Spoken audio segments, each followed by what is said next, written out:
tener el título de la especialidad en costos para la gestión. Por eso es que cuando ustedes lo vean que esté publicado es un trabajo amplio, el cual voy a tratar de resumirlos y ser lo más clara posible en este corto tiempo para que se entienda el tema planteado, que es esto, precisamente un ejemplo de gestión en el sector público de las obras públicas y la redeterminación de precios. ¿Por qué en su momento elegí este tema y a su vez en reuniones anteriores del secretariado me pidieron especialmente que lo compartiera por la especificidad que tiene con todos nosotros, con todos los tribunales de cuenta? Porque nadie puede negar la complejidad que involucra este procedimiento y particularmente en obras públicas, ¿sí? Pero bueno, tuve que limitar el alcance, entonces estudié puntualmente Córdoba, más allá que profundizamos en otras normas de otras provincias. Y me planteé puntualmente poder explicar a detalle cómo se redeterminan las obras públicas en la provincia de Córdoba y como siempre deberíamos hacer cuando analizamos un procedimiento, me planteé como objetivo final también proponer mejoras a este procedimiento, ¿sí? ¿Cuáles son las normas marcos para poder entender este procedimiento de redeterminación de precios? Está la ley 8614, que no es más que otra cosa que la ley de obras públicas, como todas provincias tienen sus propias leyes, y el decreto 800, que data del 2016, más allá de las actualizaciones que ha tenido hasta hace poco, que es puntualmente el régimen provincial de redeterminación de precios de obras públicas. Pero bueno, como no sé hasta dónde ustedes conocen de este tema, es que vamos a empezar por ahí a desarrollar algunos conceptos básicos para poder adentrarnos en este procedimiento. ¿Qué es lo que entendemos primero por obra pública? Básico. Como obra pública entendemos toda construcción o trabajo destinado a satisfacer un interés general, un interés común, ¿sí?, que realice la provincia por sí o por terceros y lo ejecutado ingrese al dominio público o privado del Estado, es decir, sea que este bien sea para uso de la comunidad o no. Y ahora sí, vamos a otro concepto clave. ¿Qué entendemos por proceso de redeterminación de precios? ¿Qué nos dice la norma al respecto? Nos dice que este procedimiento busca mantener el equilibrio de la ecuación económica, financiera, de los contratos de obras públicas ante variaciones de precios que impactan en sus costos. ¿Qué significa un poco esto, dicho en otras palabras? Lo que busco, la finalidad que tiene, es mantener constante a lo largo del tiempo la oferta adjudicada, ¿sí?, siendo esta una derivación de la garantía del derecho de propiedad. Dicho esto, podemos entrar directamente y de lleno al procedimiento de redeterminación de precios. ¿Qué es esto entonces? ¿Cuándo se aplica? ¿Cuándo es admisible un procedimiento de redeterminación de precios? Un procedimiento de redeterminación de precios es admisible ¿cuándo? ¿Qué nos dice la norma? En este caso puntual nos dice en uno de sus artículos, puntualmente el artículo 4 de este decreto, que para que sea admisible antes que nada debe ser previsto en los pliegos de bases y condiciones. ¿Y qué debe incluir? Debe incluir, entonces, por un lado, que se va a aplicar un régimen de redeterminación, en este caso el decreto 800. Y por otro lado, debe incluir la estructura de costos de cada uno de los ítems. ¿Y qué entendemos por ítems en este caso?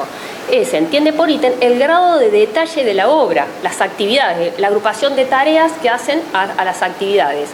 Y eso permite medir el grado de avance de la obra.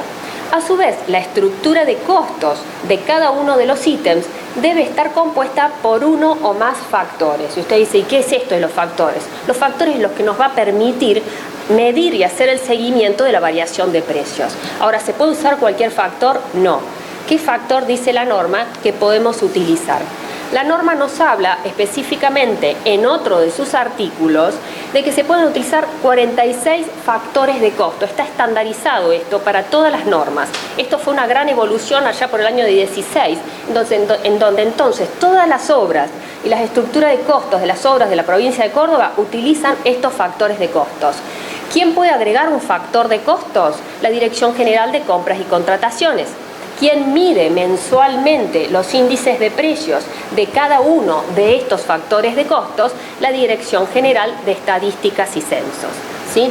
Bien, está publicado a su vez en la página de Estadísticas y Censo la metodología puntual de cómo se mide la variación de cada uno de estos precios y se publican a detalle, con lo cual permite darle transparencia al proceso. Entonces, desde el punto de vista del presupuesto oficial, para que comencemos a hablar de redeterminación de precios, es necesario entonces que esté contemplado en su estructura de costo una polinómica general. Y empiezo a hablar términos que a los contadores nos encanta, así que es una polinómica general. La polinómica general no es otra cosa que una expresión algebraica que relaciona dos o más constantes a través de sea una suma, una resta, una multiplicación, una división. Y es eso lo que debe presentarse. Acá no se ve demasiado, pero no es para que lo vean, es para que se lo imaginen, porque este es el lío que se presenta en cada una de las obras. En las columnas, ¿qué es lo que se puede observar? El detalle de cada uno de los ítems, que son los ítems, lo que acabamos de explicar. Y a su vez cada uno de estos ítems está relacionado a una estructura de costos. ¿Qué estructura de costos? Los factores de costos. Y estos factores de costos tienen una participación en cada ítem y esa participación la suma, por supuesto, que debe dar el 100% siempre.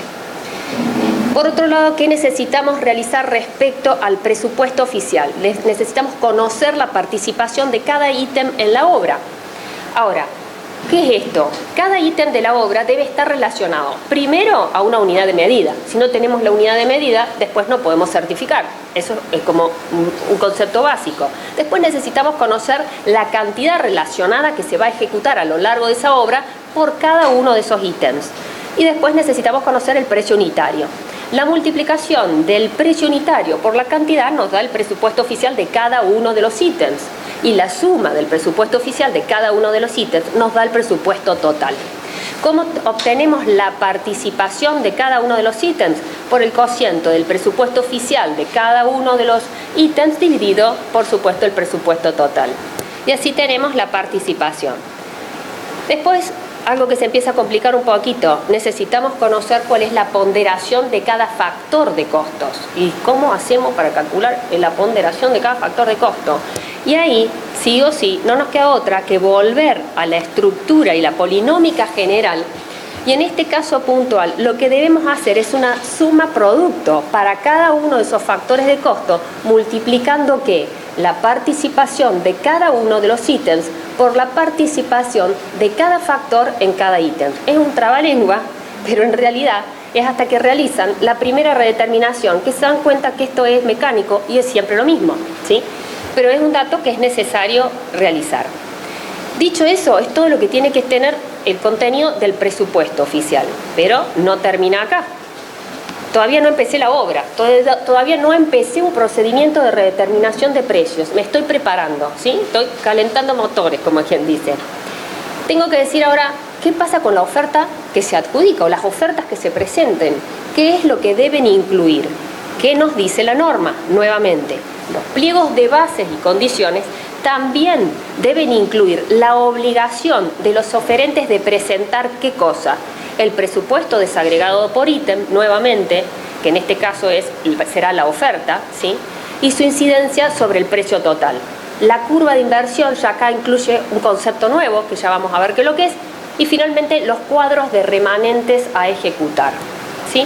Y es eso lo que vamos a ver, porque ¿qué intentamos de ver? Cómo unimos la norma que está escrito y lo llevamos a la realidad de las obras que realmente se llevan adelante. Entonces, por un lado, tenemos que ver la desagregación por ítem de la obra de la oferta que resulta adjudicada. ¿Qué es esto? Lo mismo que vimos recién, pero en lugar del presupuesto oficial respecto a la oferta que se adjudique, ¿sí? Y de esa manera volvemos a calcular las incidencias que corresponden. Y acá les dije, se incluye un concepto nuevo que es la curva de inversión. ¿Qué es esto de la curva de inversión? Que es necesario para después poder controlar al contratista. Esto supongamos que es una obra que es de 12 meses. Debe presentar en forma obligatoria al final de cada mes el grado de avance acumulado de la obra. Por ejemplo, al final del mes 1, en este caso esta obra debería tener un grado de avance global del 17,44%. Si este contratista al final del primer mes no cumplió con ese objetivo, ya veremos qué pasa, ¿sí? Deberemos multar o no darle lugar a los procedimientos de redeterminación de precios. ¿Qué es esto que también me pide la norma que deben presentar de remanentes? Yo le puse estos números para que empiecen a imaginarse, y eso que esto es un ejemplo real pero simplificado, la cantidad de números y cosas que tienen que tener en cuenta para que esto funcione y no equivocarse en un número, porque si no todo vuelve para atrás. De nuevo, siguiendo con el mismo ejemplo, supónganse que esto es una obra de 12 meses. Está el detalle de cada uno de los ítems y me ubico al principio de cada mes y digo, ¿cuánto es lo que falta en cantidades para cada uno de los ítems? ¿Sí? Y ese es el remanente a ejecutar en cantidades.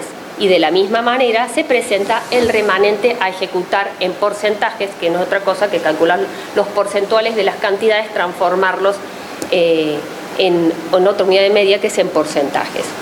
Dicho eso, solamente analizamos presupuesto y oferta adjudicada. Y volvemos al procedimiento. Ahora, ¿cuándo se da precisamente y se activa este procedimiento? Durante la ejecución de la obra, ¿sí? ¿Y qué nos dice la norma al respecto? Que los procedimientos de redeterminación de precios se dividen en dos momentos, en dos instancias, en Córdoba, no en todas las provincias, ¿sí? En dos momentos. Por un lado, el momento A, que es el momento de las adecuaciones de precio, que cuando se dan las adecuaciones de precios, tienen lugar durante la ejecución de la obra.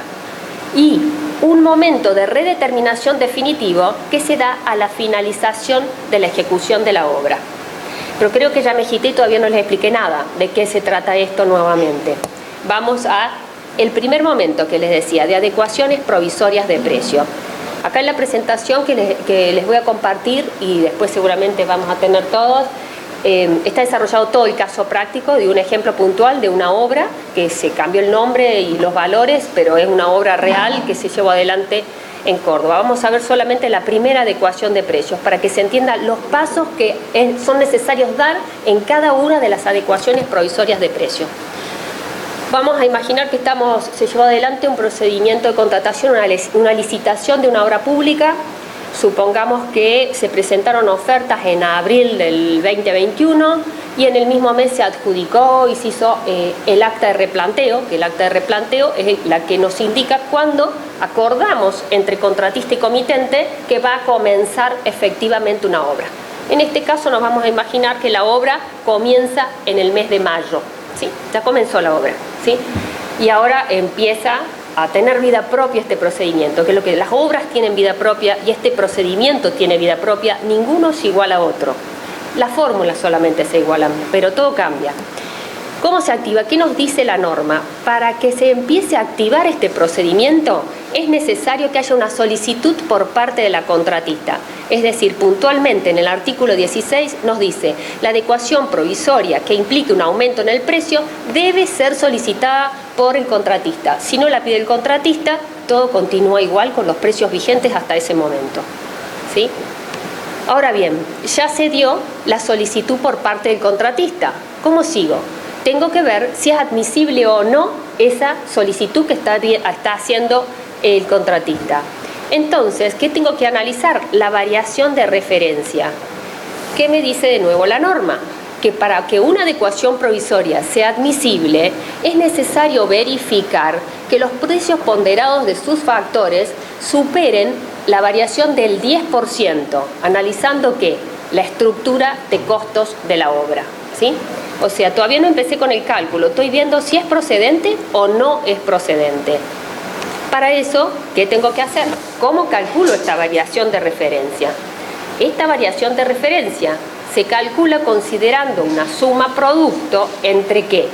Entre la participación de cada factor en el total de la obra multiplicado por la variación de precios. Ahora, ¿qué precios tengo que considerar?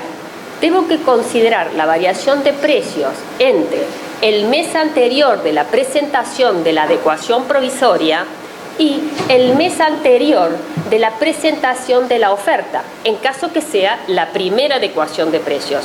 Si no es la primera adecuación de precios y estamos en una posterior, lo que tengo que considerar en el denominador es el índice correspondiente al mes anterior a la última adecuación de precios aprobada. Y así obtengo la variación de referencias. En este caso puntual, vemos, por ejemplo, que la variación de referencia es de un 11%. Si es de un 11%, significa que es procedente. Si es procedente, continúo con el procedimiento de redeterminación de precios. Y recién empiezo ahora entonces con los cálculos que me van a permitir saber cuál es este ajuste de precios que tengo que hacer ante este procedimiento. ¿Qué me dice la norma? Que lo primero que tengo que calcular es un factor de redeterminación. Un factor de redeterminación por ítem, que es el que después, multiplicado por su precio vigente, me va a permitir obtener los nuevos precios y obtener de alguna manera también, considerando el precio anterior vigente, cuáles son la variación que tengo que considerar en el contrato que esté analizando, ¿sí? Ahora, ¿cómo se calcula este factor de redeterminación por ítem? En Córdoba se realizan verdaderos análisis de precios, por eso es que bajamos al máximo nivel de detalle por ítem, cosa que no se hace de esta forma en todas las provincias, ¿sí? ¿Cómo se calcula el factor de redeterminación? Se calcula nuevamente como una suma producto entre la incidencia de participación de cada factor en cada ítem, multiplicado de nuevo por la variación de precios de los índices que acabamos de enunciar, ¿sí? Por ejemplo, en este caso, en este ítem de asistencia técnica, su estructura de costo está formado por 3 factores. Estos factores tienen una incidencia, una participación en este ítem, ¿sí?, que suman entre todos el 100%, que multiplicados por la variación de precios, ¿sí?, me da una variación total. Y esa variación total es la que nosotros le vamos a llamar factor de redeterminación, ¿sí? Ahora, ¿ese es el factor de redeterminación que utilizamos en el primer subproceso o en el primer momento que dijimos que es de adecuación provisoria? No se utiliza eso. Se hace un ajuste, se reconoce solamente el 95%. Es decir, se toma ese factor de redeterminación, se resta 1, se le aplica el 95% y después se vuelve a sumar 1. Y así tenemos lo que llamamos factor de redeterminación AP, si estamos de adecuación provisoria, por ejemplo, número 1, ¿sí? Este cálculo se realiza ítem por ítem. Una vez que tenemos todos los factores de redeterminación por ítem, estamos en condiciones de poder recién estimar los nuevos precios por ítem, ¿sí?, que es lo que hace a la estructura de costos de cada uno. ¿Cómo se calculan estos nuevos precios? Voy a tratar de decirlo, diríamos, de una manera tal vez no tan técnica, pero es para que se entienda finalmente qué es lo que se está haciendo. El precio de la adecuación provisoria en el que estemos, ¿a qué va a ser igual? Por cada uno de los ítems que se esté calculando. Es el precio anterior vigente multiplicado por el porcentaje de anticipo financiero, que significa la mayoría de las obras. Si ustedes gestionan esta temática, saben que se maneja con anticipos financieros. Entonces, la norma que dice, el porcentaje de anticipo financiero que vos le diste al principio de la obra, ese porcentaje del precio se fija, ¿sí? Entonces, precio anterior multiplicado por ese porcentaje de anticipo financiero. Y a eso le sumamos el precio anterior vigente por 1 menos ese porcentaje, y a eso es que le aplicamos el factor de redeterminación de la adecuación provisoria que acabamos de ver, ¿sí? Y así obtenemos de esa manera el precio de ese ítem en ese momento de adecuación provisoria. Esto se hace para cada uno de los ítems, ¿sí? Una vez que ya tenemos los precios nuevos, estoy en condiciones entonces de calcular el monto del ajuste que le debo reconocer al contratista y por el cual debería aumentar el monto del contrato, ¿sí? ¿Cómo se calcula este monto de ajuste? ¿Cómo se calcula este monto de ajuste? Este monto de ajustes no es más que, para cada uno de los ítems, nuevamente, se calcula el precio que acabamos de estimar de la adecuación provisoria menos el precio anterior vigente multiplicado por el faltante a ejecutar de ese ítem en ese momento, ¿sí? Eso se hace para cada uno de los ítems y la suma total es lo que nos da el monto del ajuste de la adecuación provisoria que se esté analizando. Hecho esto, ¿qué es lo que falta? Firmar el acta acuerdo. ¿Qué significa el acta acuerdo? Ya está. contratista, comitente se pusieron de acuerdo a este momento, a un momento determinado, te voy a ajustar los precios, te voy a reconocer una variación de precio por X monto, pero firmame esta acta, que no es otra cosa que renuncia a futuros reclamos, que nos dice puntualmente, tanto en las adecuaciones provisorias como en la redeterminación definitiva, la contratista deberá renunciar a todo reclamo por mayores costos, compensaciones, gastos improductivos o supuestos perjuicios de cualquier naturaleza generados por la variación de costos motivos de esa adecuación provisoria. Una vez que se firmó ese acta acuerdo, ya terminó todo el trabajo de los contadores y ahí nos empezamos a unir con el trabajo de los abogados. Empieza, ¿qué es lo que debemos realizar posteriormente? El acto administrativo.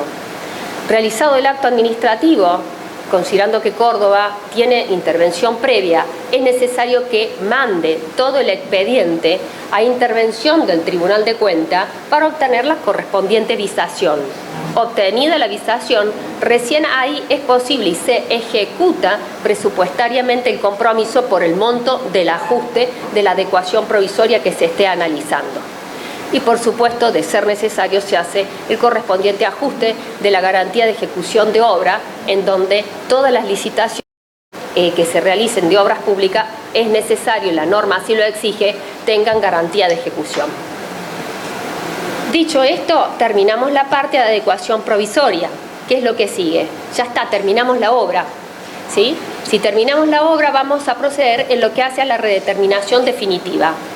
¿De qué se trata esto de adecuación, de redeterminación definitiva? ¿Cuándo tiene lugar y qué nos dice la norma?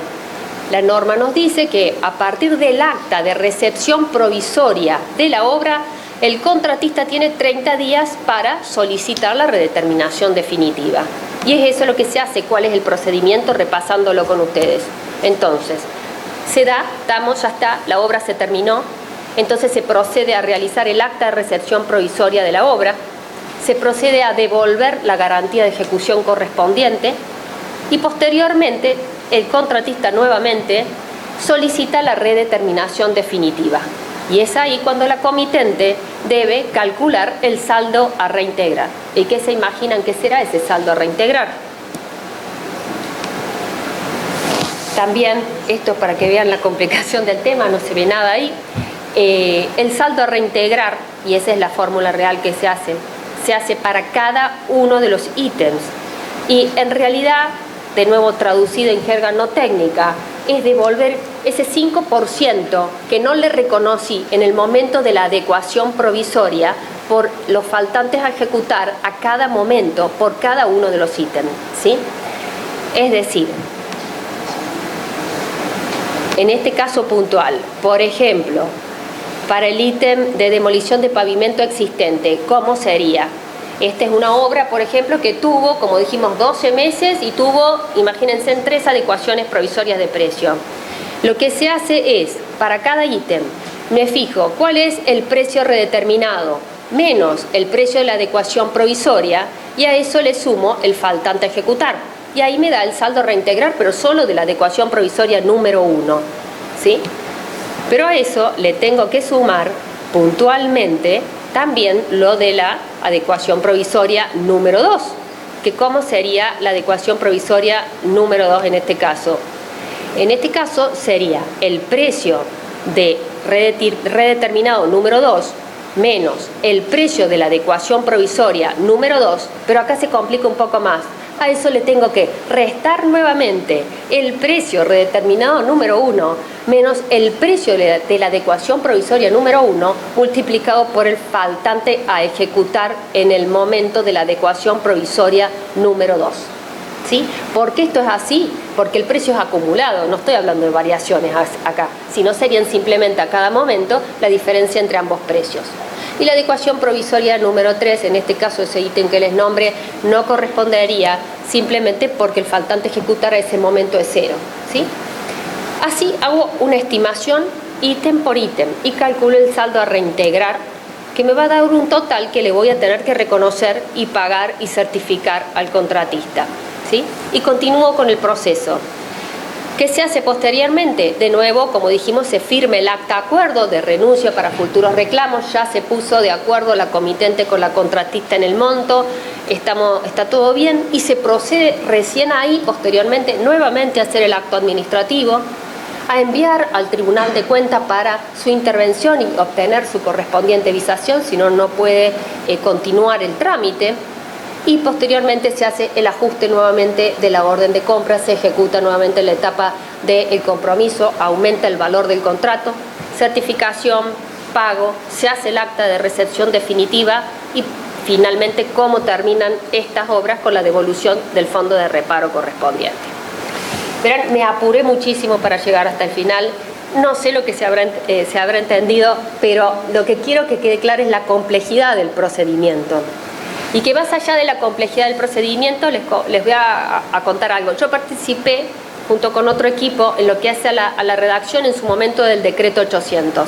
Y en su momento respondía a ciertas necesidades, ¿sí? Ahora, nuevamente corresponde preguntarse si no es necesario simplificar este procedimiento, porque en la época en la que estamos viviendo todos y considerando la situación macroeconómica, y no les voy a exagerar, y ustedes si siguen un poco los números me van a dar la razón, cada mes y medio se dispara para cada una de las obras este procedimiento. Supera rápidamente el 10%, mes y medio como mucho 2 en función de la participación de los factores. Una locura administrativa llevar al día estos procedimientos, ¿sí? Entonces por ahí la perfección del procedimiento en realidad va en contra de lo que hace a todo lo que es la burocracia administrativa y el respeto que tenemos que tener por todo el erario público. Por eso es que hacemos los pasos que tenemos, ¿sí? Ahora bien, si es necesario hacer alguna adecuación, podría ser factible y por qué no hacerse la pregunta si no podríamos trabajar directamente con redeterminaciones definitivas. O bien como trabaja Nación con su decreto 691, que en realidad hace verdaderas simplificaciones al momento de adecuación de precios y no hace análisis de precio, que en su momento eso fue criticado por Córdoba, porque dijo, no, nosotros queremos pagar exactamente lo que corresponda, entonces trabajemos con las estructuras de costos a detalle. Pero de nuevo, en este momento, la verdad que tal vez sería un tema de discusión de las modificaciones a llevar adelante y que implican, por supuesto, adecuar la norma. Un poco como el mensaje final, para más allá de este procedimiento, es la propuesta de conocer y mantener actualizado cada proceso en el que nosotros seamos parte. Y un procedimiento que pueda haber sido válido y vigente en un momento, tal vez no lo sea en otro momento del tiempo y haya que adaptarla a las necesidades, ¿sí? Y esto, por supuesto, que ayuda sin duda a la mejora continua y a la modernización de todos los procesos. Y con esto termino y espero no haberlos dormido hasta ahora. Muchas gracias.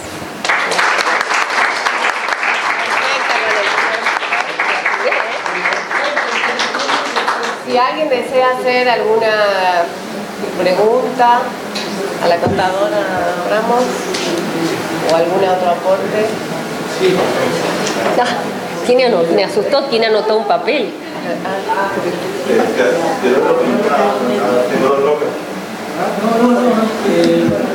Estamos buenos lo que dijiste, pero me quedó el tema del acta de acuerdo. Sí. ¿Qué pasa si el proveedor no está de acuerdo con lo que se le implementa ahí? No se da lugar. El tema de lo que dijimos así, la gran cantidad de variación de precios que se va moviendo permanentemente y que está soportando la carga financiera de esa parte. Bien. Y la segunda es la participación del Tribunal de Cuentas en la parte jurídica de la magistratura. Recién interviene el Tribunal de Cuentas en la parte jurídica. Todo el otro proceso no aparece. La parte jurídica es como que da un aval a todo lo anterior. Sí, no una aval ahora. O sea, la otra es hay un equipo técnico que avala eso en la parte de... Bien. Ahora te contesto tus dos preguntas. ¿Tienen control previo? Tenemos previo. Tenemos los dos. Los dos. Por eso paso a responderte un plan. Primero que vieron que yo arranqué diciendo la necesidad de que para que este procedimiento sea válido es necesario que esté incluido en los pliegos de bases y condiciones. Con lo cual el contratista, cuando firma el contrato y ya está dispuesto a las condiciones, sabe que se le debe aplicar un determinado decreto que tiene ciertas condiciones. Con lo cual, para que no esté de acuerdo la contratista, tiene que, lo único que puede decir es, en este caso, no estás aplicando el decreto 800. Esa es una opción. O salvo que pueda, también hay otra opción, pero que se da muy poco, que es la teoría de la imprevisibilidad, que en ese caso lo que tendría que demostrar es el quiebre de la ecuación económica financiera, o sea, demostrar que el régimen de redeterminación no es adecuado. Están las dos posibilidades, ¿sí? Pero si se aplicó la norma, está por pliego, vos me tenés que mostrar que realmente te afectaron los precios más allá. No puede el contratista caprichosamente decir no me cierra ese porcentaje. No, me va a tener que demostrar, porque esto es un cálculo, una fórmula, que de hecho Córdoba tiene un sistema que todo esto se hace de forma automática, ¿sí? Hay dos sistemas que gestionan la obra pública y se calcula todas las redeterminaciones de manera automática, ¿sí? Eso respecto a tu primer pregunta. Y respecto a la segunda pregunta, cuando nos llega a intervención preventiva este expediente, hay un área técnica de redeterminación que recalcula absolutamente hasta el último detalle, obra por obra y redeterminación por redeterminación. Contadores. Hay de los dos. Ingenieros, arquitectos y contadores, que realizan el cálculo y el control. Después que el área contable dijo está bien el cálculo, pasa al área de estudios previos, que es lo que llamamos que forma parte del control previo, que analiza ya la parte legal. A ver, si los pliegos están bien, si la oferta se presentó como corresponde, si el acto administrativo está como corresponde, el dictamen, bueno, todo lo que hace obviamente al proceso de redeterminación. ¿Tiene un cierto proceso de tiempo para analizar? Son siempre los mismos. Después que viste uno, lo ves. En cuanto al valor de los precios, sí. Hay una cuestión que hay un lugar donde... En la página de estadísticas y censos está toda la método. El contratista tiene que traer no. 3 ofertas o decir, mirá, no. Me ha modificado el hierro, no. Doy 3 cotizaciones. No, lo único que presenta es por eso se los mostré a propósito. Tiene que presentar su oferta adjudicada y en realidad su estructura de costos. Su estructura de costos, que es la participación de cada factor en cada ítem. Los factores que el gobierno le permite, que son esos 46 factores que están públicos. Y a su vez la metodología de cálculo está también pública en el Instituto de Estadísticas y Censos. Preguntaba Raúl, el tiempo de demora para la redeterminación. Es decir, que yo le acepto la redeterminación. Tenés el legal por norma, 30 días. 30 días. A su vez también tengo que decir eso lo dice la norma. La redeterminación, tendré que cambiar la garantía de oferta. Todo. Exactamente. La garantía de ejecución se amplía al final. Después que volvió del Tribunal de Cuentas, se amplía la orden de compra, se ejecuta la etapa del compromiso y ahí completas la garantía de ejecución. Lo que no entendí al comienzo, el anticipo financiero quedó en el valor histórico que determiné. Es matemático, eso también está desarrollado, es matemático. En realidad no es que quede valor histórico, porque vos al inicio de la obra le pagaste eso. Y entonces después, por eso digo que es matemático, se fija el precio, una parte del precio fijo, ¿sí? Y después, si vos está bien calculado, la suma de todo ese precio que se fijó te tiene que alcanzar para recuperar el anticipo. Y eso es como que tenía que acortar para mostrarles acá, pero es por eso que se fija una parte del precio. Andrea, los 30 días de la redeterminación, desde que el Tribunal de Cuentas se expide preventivamente, los 30 días que tiene ¿quién? El Ejecutivo para la redeterminación al contratista. El Ejecutivo para responder a la contratista si es procedente o no es procedente la redeterminación. Los plazos del Tribunal de Cuentas son otros. Los 10 días tiene. O sea, que en general se extiende. El plazo completo se solicita hasta que se dicta el acto administrativo. Sí. 30 días. No, sí, el acta, que se firme el acta. Se pueden tardar un poco más. De hecho, ese es el problema que hay, entre que se publican los índices, entre que se entera la contratista y te presenta la solicitud y se activa el proceso y se hace el acta y se visa del Tribunal de Cuentas, y la realidad es que pasaron 90 días para que le reconociéramos una variación de precio. Me fui. Ya perdió. En realidad, ¿cuál es la aplicación? En realidad, en el intermedio podés ir pidiendo otras adecuaciones de precios, ¿sí? No significa, ¿por qué? Porque después el reconocimiento de precios tiene efecto retroactivo al mes de la solicitud de la adecuación provisoria, ¿sí? Con lo cual, es malo pero no tanto, pero en realidad esos plazos hay que mejorarlos, es real. Lo que pasa es que hay que elegir. Primero, de que es inmanejable la situación económica que se está viviendo para estos procedimientos, es muy difícil mantenerlos equilibrados, muy difícil. Y hemos analizado muchas normas, ¿sí? Entonces, hay que hacer un equilibrio entre el nivel de detalle de Córdoba y otras provincias que hacen simplificaciones muy exageradas. Tal vez hay que llegar a un híbrido, es decir, ni tanto ni mucho, y llegar a ese híbrido para poder simplificar el procedimiento. ¿Y qué pasos posteriores? O sea, ya quieres sacar el Tribunal de Cuentas, Sí, no te voy a escuchar. No te metas con control preventivo. Control preventivo en sentido, no. Es pasos como, por ejemplo, la readecuación de la orden de compra, pasos de mero trámite, ya que invitado un acto administrativo, no sé quién lo dicta en el caso de Córdoba. No, eso se hace en una hora. Es una hora. Multiplicado por la cantidad de trámites y te vas a dar cuenta que tenés... Pero no es un acto administrativo, es un dato que se carga en el sistema contable, que es lo que te aumenta el valor del contrato y hace que a partir de ahí, porque el control es estricto del sistema contable que se llama SWAP, que utiliza, entonces de ahí para adelante es que va a decir, bueno, es como que es una cadena de controles. El Tribunal de Cuentas ingresa al sistema que utiliza gobierno, ¿sí? Que se llama así, Sistema Único de Administración Financiero. A partir del momento que dice está ok y controlado, recién en ese momento se activa automáticamente.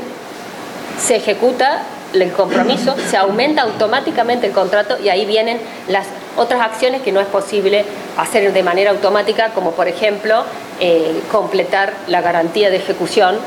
Eso no hemos podido, diríamos, aún no hemos encontrado la forma de hacerlo hasta ahora de manera automática, y la certificación y pago, que es todo un proceso, porque si bien la hace el servicio administrativo rápidamente, es necesario y automáticamente en este mismo sistema que yo les comentaba, es necesario el ok por parte del contratista, por libro de obra. Bueno, eso es todo un protocolo, por decirlo de alguna manera, para no tener problemas a futuro, ¿sí?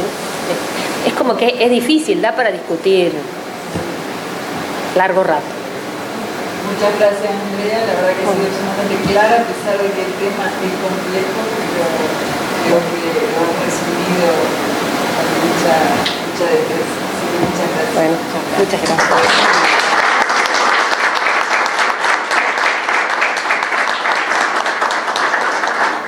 Les quiero avisar que al finalizar la jornada del desarrollo de este tema, vamos a hacer las conclusiones de las distintas exposiciones, así que les rogaría a los presentes que no se retiren o que estén presentes para las conclusiones, porque estas van a ser fundamentales después de lo que vamos a consultar en el DTI y les va a ser de utilidad a todos los tribunales de cuentas. Entonces el aporte que hacen en ese momento todos los que han escuchado las disertaciones.